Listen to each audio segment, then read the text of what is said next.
ना ये मोर 8वां रास्ता है मोर प्राप्त करे के सबरी करके बोलते।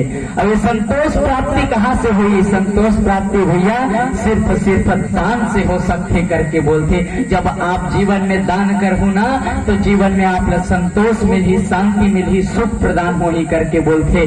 दो झिक भैया रही से दोनों भैया एक झिक बड़े भैया एक छोटे भाई रही से बड़े भैया छोटे भाई ला पाल पोस के बड़े करे रही थे। अब एक दिन शादी पर बिहाव हो के बाद दोनों झिक अलग हो जाते भैया। अब एक उठार में दोनों झिक के धान कुढ़ाए रहे थे। बड़े भैया ला छोटे भैया के थे, छोटे भैया के थे बड़े भैया आप जाइए खाना खा के आ जाओ, तब तक आपके धान के रखवाड़ी में करत हूँ करके बोलते। बड़े भैया चले जाते भैया।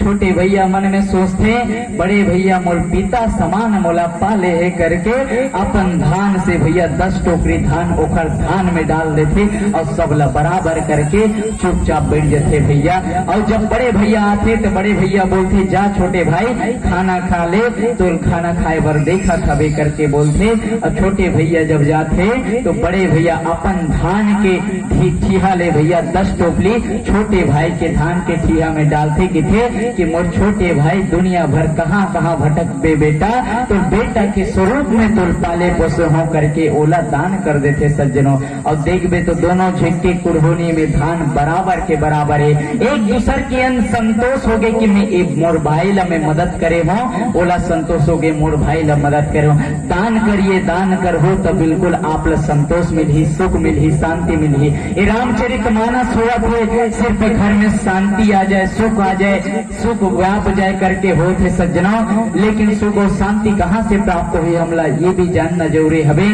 कि थे हम किथन हमारे घर में राम संग बेटा आ जतीस, अरे हमारे घर में सीता जैसे पार्वती जैसे बेटी जन्म ले लेतीस करके हम आशा रखन। ओखर ले पहले भैया हम दशरथ बने लगी, कौशल्या बने लगी और हिमांचल बने लगी और मैना बने लगी। और दशरथ और कौशल्या मैया के प्रेम ऐसे रही से पति पत्नी के बीच में परस्पर संबंध सही होना चाहिए, प्रीति सही होना चाहिए कि थे भैया।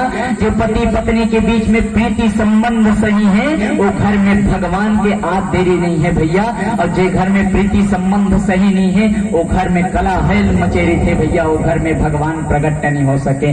जो घर में प्रीति है संतोष, जो घर में पति पत्नी के बीच में शांति है, संतोष है, प्रीति है, वो घर में शांति व्याप्त है। वही घर में भैया एक 90 साल के बुजुर्ग भी भगवान से याद करके बोलते हैं भगवान अक्का सुंदर परिवार दे, 2-4 साल की जिंदगी दे देते इस परमात्मा करके याद करते। लेकिन जे घर में माता पिता के बीच में पति पत्नी के बीच में कलह है, संबंध सही नहीं है, वो घर में नवयुवक 22 साल के 20 साल के 25 साल के अरे 30 साल के नवयुवक और युवती आत्महत्या करे के विचार सोचते सज्जनों। याद रखिए पति पत्नी के बीच में प्रेम संबंध सही होना चाहिए। अरे पति जब आग हवे तब पत्नी ला पानी बने लगी और पति जब आग हवे तब पत्नी ला पानी बने लगी।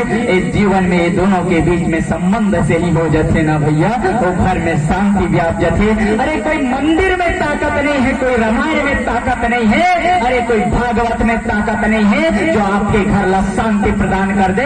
कोई ताकत हवे तो पति पत्नी के प्रेम और संबंध सही हवे ना, और घर में राग हो जाते। और जब राग आ जाते ना भैया तो अनुराग रूपी भगवान रामचंद्र जी अनुराग रूपी आपके घर में आई। जब अनुराग आई ना तो आपके जीवन में ऑटोमेटिक वैराग्य उत्पन्न हो जाते सज्जनों। ऐसे प्रेम होना चाहिए, ऐसे आपके जीवन में संतोष होना चाहिए, तब जाके परमात्मा आप ला मिल सकते। चलो एक छोटे से भजन फिर कथा में जुड़वो। प्रेम से बोल राजा रामचंद्र की जय।